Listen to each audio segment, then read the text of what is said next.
In early July of 1953, Mr. and Mrs. Huggin, along with their 3 young daughters, left their home in Winnipeg, Canada, for a 6-week summer vacation. They were headed to the girls' grandparents' summer cabin in Wade, Ontario, which is one of the more remote and wild sections of Ontario.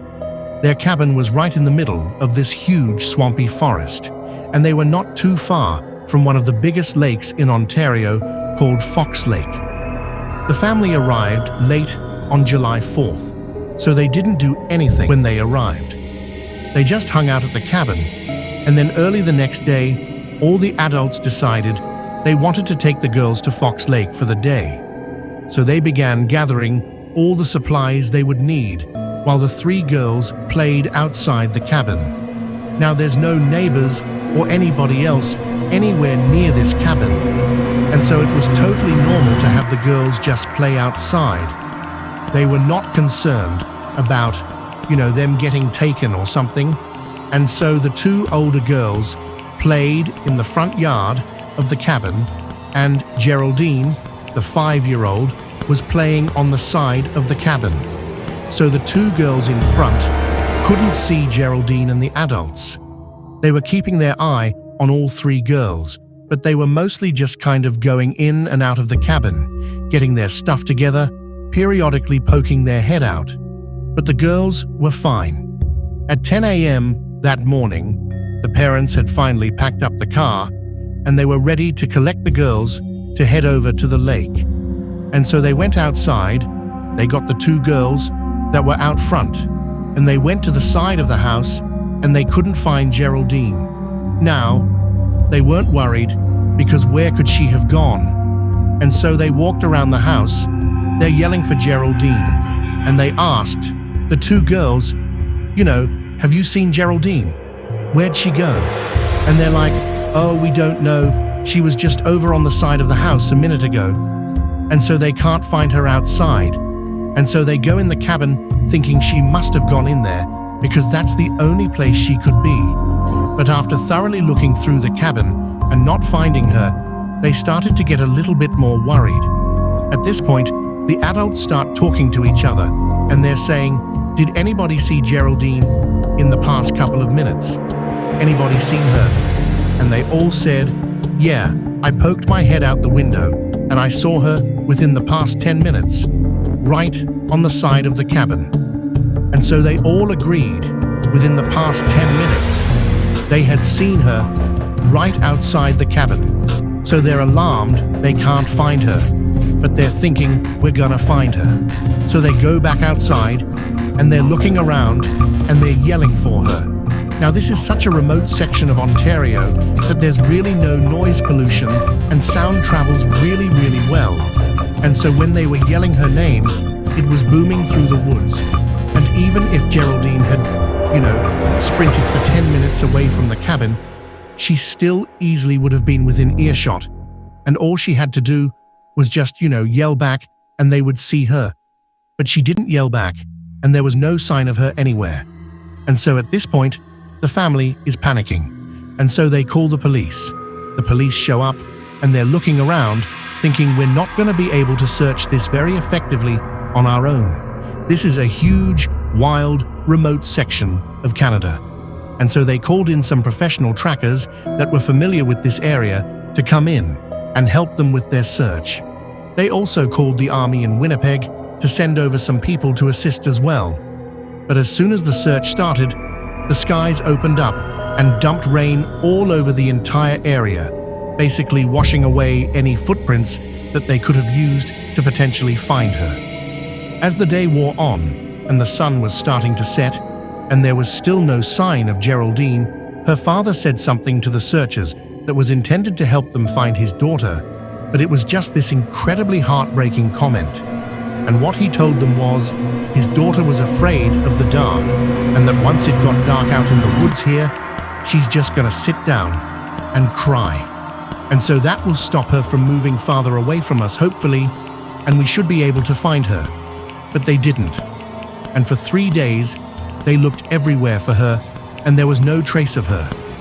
And to make matters even worse is the weather had been really rainy and cold not below freezing temperatures, but close, like in the 40-degree Fahrenheit range, and she just had a light shirt and shorts on. She was not prepared for the weather.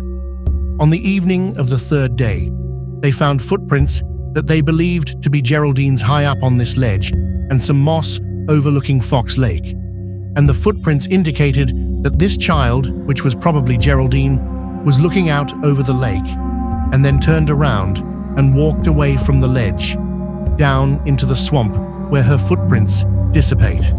And so the search effort was pushed to the swamp, and they had thousands of people that are combing through this mosquito-infested bush to look for this girl. And once again, there's nothing. Then, on the 7th day of the search, they find another set of footprints in the swamp around the area where they were looking for Geraldine. But it wasn't Geraldine's footprints, because they were these huge prints that if it was a human print, they would need to be an enormous human being, or these prints belonged to some enormous animal, but they were unable to determine what animal it was. At this point, although there's not really any real evidence connecting that print to Geraldine, people are starting to suspect that whoever left this print, or whatever left this print, has something to do with whatever happened to Geraldine. 2 days later, so 9 days after Geraldine has gone missing, some of the professional trackers were 2.5 miles away from where that large print was found in that swamp and where Geraldine's footprints were found up on that ledge. They found a piece of her plaid shirt 2.5 miles away on the eastern shore of another lake called Long Lake. And so they pushed the search effort over to that section of Long Lake, and within 24 hours, they would find Geraldine's remains. The scene where Geraldine was found was bizarre. There was very little left of Geraldine, and from what was left, it was clear there had been significant animal predation. And so, initial thoughts were, she must have been attacked by wolves, what killed her. But upon closer inspection, they saw that her clothing had not been torn, and there was no blood on her clothes. So the animal predation had most likely occurred after she was deceased, because they would have been able to pick around the clothing. Whereas if it had been a wolf attack, they would have cut right through the clothes, and there would be marks that obviously, she was attacked by animals, but Geraldine's remains appeared to have been dragged out of a nearby meadow to where she was ultimately located, and so they followed the drag line into this meadow, and it led them to this opening where all the grass had been matted down. An investigator said it looked like something big had been laying, and they speculated that that might have been the area where Geraldine had been killed, and then afterwards, animals had dragged her over to where she was found. And so investigators are like, well, we found that large footprint in the swamp on the 7th day in the same area where we had found Geraldine's footprints, and we thought they might be connected. And now we're finding a large, what appears to be body print in this meadow that's right near where Geraldine's remains have been found. And so probably whoever or whatever left that print in the swamp is the same one that left this print here in the meadow, and therefore is probably Geraldine's killer. But this left investigators with two theories that didn't really make any sense. These prints, the swamp print and this body print, belong to an enormous person, like a giant, who ran up to the cabin and abducted Geraldine and ran off, and no one saw them or heard them. And for weeks, they've managed to totally evade capture, despite being, again, an enormous person lumbering through the forest. So that seemed really unlikely. One, that this giant person even existed, and two, that if this giant person existed, how could they not get caught? They're so big running through the forest, they would be easy to spot. But if you rule out the enormous person theory, you're left with the enormous predator theory, which does make more sense on the surface, because there are enormous predators that have attacked humans. So that does happen. But when they looked at her remains, they ruled out a wolf attack, and really they ruled out animal attacks. But if this is an enormous predator, how did it kill Geraldine? The family was told that unfortunately, because there wasn't enough left of her, they weren't able to determine a cause of death.